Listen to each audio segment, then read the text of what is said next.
अस्सलाम वालेकुम बिस्मिल्लाहिर्रहमानिर्रहीम रब्बि इश्रह ली सदरी व यस्सिर ली अमरी वहलुल उक़दतम मिन लिसानी यफ़क़हू क़ौली। चार पांच छोटी खबरें आपके सामने रखते हैं, फिर उसके बाद दो मेन खबरें भी आपके साथ शेयर करेंगे। सबसे पहली खबर यह है कि आज यौम निजात मनाया जा रहा है। काजी से छुटकारा हासिल करने पर पाकिस्तान भर की अवाम, सिविल सोसाइटी, सहाफ़ी, वकला तमाम यौम निजात मना रहे हैं कि एक ऐसे चीफ जस्टिस से जान छूटी जिसने आइन और कानून की धज्जियां बिखेरी, जिसने इंसानी हुकूक की बदतरीन पामाली की, जिससे ना तो उसके साथ काम करने वाला अमला खुश था, ना उसके साथ काम करने वाले सहाफ़ी खुश थे, ना साथ काम करने वाले जजेस खुश थे। अब आप सोचिए कि ऐसा शख्स जिससे उसके साथी जजेस भी ना खुश हों, उसने ज़िंदगी कैसे गुजारी होगी। आज अलविदाई फुल कोर्ट रेफरेंस था जिसमें शिरकत के लिए अमूमन ये होता है कि तमाम जजेस शामिल होते हैं और अपने चीफ को अच्छे से अलविदा करते हैं, मगर यहाँ पाकिस्तान की तारीख में 5 साथी जजेस अलविदाई फुल कोर्ट तकरीब में शिरकत नहीं कर रहे। उन्होंने मुत्तले कर दिया है, उन्होंने रजिस्ट्रार को बता दिया है कि हम इस अलविदाई फुल कोर्ट में शिरकत नहीं करेंगे। ये कौन कौन से हैं? ये मुनसिफ मिजाज जज हैं, ये डट के खड़े होने वाले जज हैं। इनमें justice Mansoor Ali Shah, justice Munib Akhtar, justice Ayesha Malik, justice Athar Minallah और जस्टिस मलिक शहजाद अहमद शामिल हैं। ये पाकिस्तान की तारीख में ऐसा नहीं हुआ कि 5 साथी जजेस अलविदाई फुल कोर्ट में शिरकत ना करें। इससे आप काजी की कारकर्दगी का, उसके अखलाक का अंदाज़ा कर लीजिए। जब भी आपने देखा होगा कि अदालत में कोई वकील पेश होता था, वकील भी आम वकील नहीं, चोटी के 5 से 10 वकला के नाम आप ले लें, उनके साथ भी काजी ने बदतमीजी की, बद इखलाकी की, बद तहजीबी की। शायद इसको ऐसा ही दर्स दिया गया था। मैंने पिछली वीडियो में कहा कि जो शख्स चीफ जस्टिस बनकर ये कहे कि हम किसी गटर में रह रहे हैं, उसके अल्फाज का चुनाव तो मुनासिब होना चाहिए। वो एक रोल मॉडल होना चाहिए। वकला उसकी तकलीद करें, साथी जजेस उसकी तकलीद करें, सहाफ़ी उसकी पैरवी करें। आज उन्होंने कहा कि मुझे देर इसलिए हुई है कि मुझे नईम अख्तर अफगान साहब ने कहा था कि आप अपनी हजामत बनवा कर आना, तो मैंने उनके हुक्म पर अमल करते हुए, उनकी हिदायत पर अमल करते हुए मैंने अपनी हजामत बनवाई और मुझे देर हो गई। अगली खबर है कि इमरान खान साहिबा की बहनें अलीमा खान और उज़्मा खान, जिन पर दहशत गर्दी का बदतरीन झूठा बोगस फ्रीवलस केस बनाया गया था, ना चाहते हुए भी आज अदालत जमानत देने पर मजबूर हो गई। तो उनकी जमानत मंजूर हो गई है और उनकी रिहाई का हुक्म दे दिया गया है। ना चाहते हुए मैंने इसलिए कहा कि इतनी लंबी जमानत की तारीख नहीं दी जाती खवातीन के लिए, और फिर जो पिछली तारीख थी उस पे भी जजेस ने छुट्टी कर ली और सुनवाई नहीं हुई, समाअत नहीं हो सकी। अगली खबर आपके सामने रखते हैं। वो खबर है नवाज शरीफ से मुताल्लिक। नवाज शरीफ फिर मुल्क से भागने को तैयार हैं और आज वो लाहौर से दुबई के लिए रवाना हो रहे हैं। दुबई से फिर वो अपने वतन लंदन जाएंगे और लंदन से 29 अक्टूबर को अमेरिका के लिए रवाना हो जाएंगे। एक बात अब गौर कीजिए एक बात पर, जब काजी फायज ईसा चीफ जस्टिस बना, उसके बाद नवाज शरीफ पाकिस्तान आया। इसकी क्या वजह हो सकती है? इसकी वजह ये हो सकती है और है कि काजी का इनके साथ जो लंदन एग्रीमेंट हुआ था, उसमें ये तमाम चीज़ें तय हुई थी कि जब मैं चीफ जस्टिस बन जाऊं तो आप धूम धड़क्के से आपने आना है, बाय पॉम्प एंड शो आपने पाकिस्तान आना है, आपका पुरतपाक इस्तकबाल होगा, तमाम चीज़ें आपके हक में जाएंगी, तमाम केसेस आपके ख़त्म कर दिए जाएंगे, आपको शहनशाहों जैसा प्रोटोकॉल दिया जाएगा। और वही कुछ हुआ। अब काजी आज जा रहा है तो नवाज शरीफ भी आज मुल्क से जा रहा है। आप ये देखें, क्या ये महज इत्तफाक है? अब हालांकि जस्टिस मंसूर अली शाह इन्हीं के तैनात करदा चीफ जस्टिस हैं, लेकिन इसे खौफ इतना है, ये चूंकि हमेशा से भगोड़ा रहा है, मुल्क को लूटा खाया पिया और यहाँ से फिर ये फरार होने को तरजीह देते हैं। उसकी वजह है, ये जायज़ है, इनका यहाँ से भागना जायज़ है। क्यों?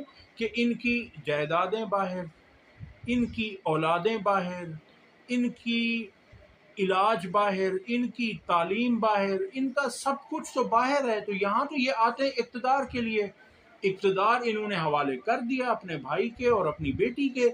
अब इस मुल्क की आवाम से इनका क्या सरोकार है? अगली खबर आपके सामने रखते हैं कि जस्टिस मंसूर अली शाह ने चीफ जस्टिस काजी फायज ईसा को 23 अक्टूबर को एक ख़त तहरीर किया था और उसमें उन्होंने कहा था कि प्रैक्टिस एंड प्रोसीजर ऑर्डिनेंस 2024 पर फुल कोर्ट मीटिंग तक किसी भी खुसूसी बेंच का हिस्सा नहीं बनूंगा।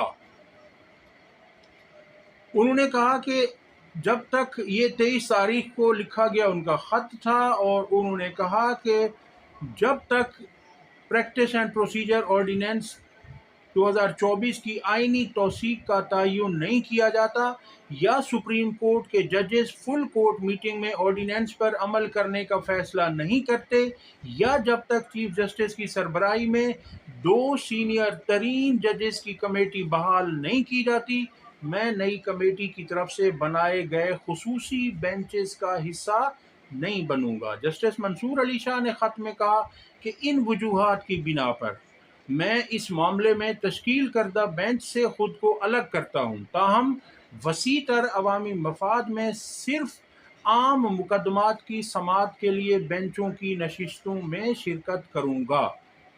उनका मज़ीद ख़त में लिखना था कि सर थॉमसन मूर कहते हैं, जब सियासतदान अपने अवामी फ़राइज़ की खातिर अपने ज़ाती ज़मीर को तर्क कर देते हैं तो वो तबाही की जानिब मुख्तसर रास्ते पर अपने मुल्क की रहनुमाई करते हैं। जस्टिस मंसूर अली शाह ने मज़ीद कहा कि हम इक़्तिदार में रहते हुए अक्सर ये भूल जाते हैं कि इस मुल्क के लोग हमारे अमाल को देख रहे हैं और तारीख़ हमें कभी माफ़ नहीं करती। ये जस्टिस मंसूर अली शाह साहब का ख़त था।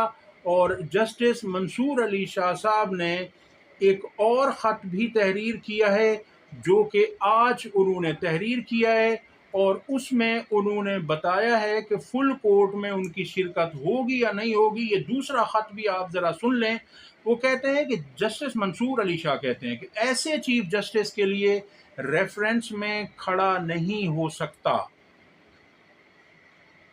सैयद मंसूर अली शाह ने सबकदोश होने वाले चीफ जस्टिस काजी फायज ईसा पर फ़र्द जुर्म आयद कर दी और उनके एजाज़ में मुनक़िदा फुल कोर्ट रेफरेंस में शिरकत से इनकार कर दिया।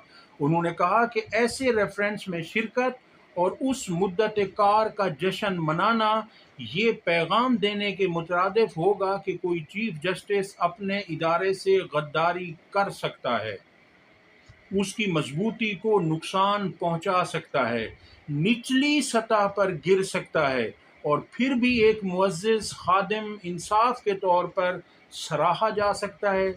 उन्होंने कहा कि ये बहुत सख्त अल्फाज उन्होंने इस्तेमाल किए। उसकी वजह क्या है कि पहले ये काजी ने इस्तेमाल किए थे, जो काजी ने बोया आज वही काजी को काटना पड़ रहा है। वो कहते हैं कि मैं माजरत चाहता हूँ, मैं अपने ज़मीर की आवाज़ पर इस चीफ जस्टिस के लिए किसी रेफरेंस में खड़ा नहीं हो सकता। ये ख़त उन्होंने रजिस्ट्रार सुप्रीम कोर्ट को तहरीर किया है और उसमें उनकी जो वजूहात हैं शिरकत ना करने की, वो बहुत परेशान कुन हैं। ان کا کہنا تھا کہ چیف جسٹس کا کردار عوام کے حقوق کا تحفظ کرنا ہوتا ہے، چیف جسٹس کا کام عدلیہ کا دفاع کرنا ہوتا ہے، مگر بدقسمتی سے قاضی فائز عیسیٰ عدلیہ کے دفاع میں بری طرح ناکام ہوئے ہیں۔ ان کا مزید لکھنا تھا کہ مجھے افسوس ہے، میں اپنے ضمیر کی آواز سن کر ایسے چیف جسٹس کے لیے ریفرنس میں کھڑا نہیں ہو رہا۔ تو یہ خط تھا جی جسٹس منصور علی شاہ کا، اور اب میں آپ کے سامنے آخری خبر رکھنے جا رہا ہوں، وہ ہے شہباز سرکار کی کارکردگی، جو انہوں نے پاکستان کو قرضوں کی دلدل میں ایسا دھکیلا ہے، ایسا اسے اس میں ڈبویا ہے کہ جس سے باہر نکلنا بہت مشکل ہے، اور اس کے لیے بہت محنت اور تگ و دو کرنی پڑے گی۔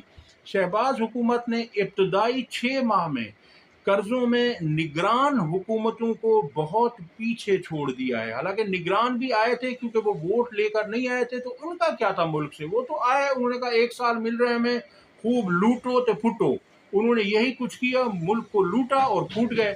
شہباز حکومت ابتدائی 6 ماہ میں قرضوں میں نگرانوں کو بہت پیچھے چھوڑ دیا۔ اسٹیٹ بینک کی دستاویزات کے مطابق موجودہ حکومت کے 6 ماہ میں نگران حکومت کی جانب سے لیے گئے قرض کے مقابلے میں 561% کا اضافہ ہوا ہے۔ 1% نہیں، 2% نہیں، 100% نہیں، 561%۔ آپ اندازہ کریں کہاں پہنچ گئے ہم۔ شہباز حکومت کے ابتدائی 6 مہینوں میں وفاقی حکومت کے قرضوں میں 5,552 ارب روپے سے زائد کا اضافہ ہوا، جبکہ نگران حکومت کے دور میں مرکزی حکومت کو قرضہ 840 ارب روپے ان کا بڑھا تھا۔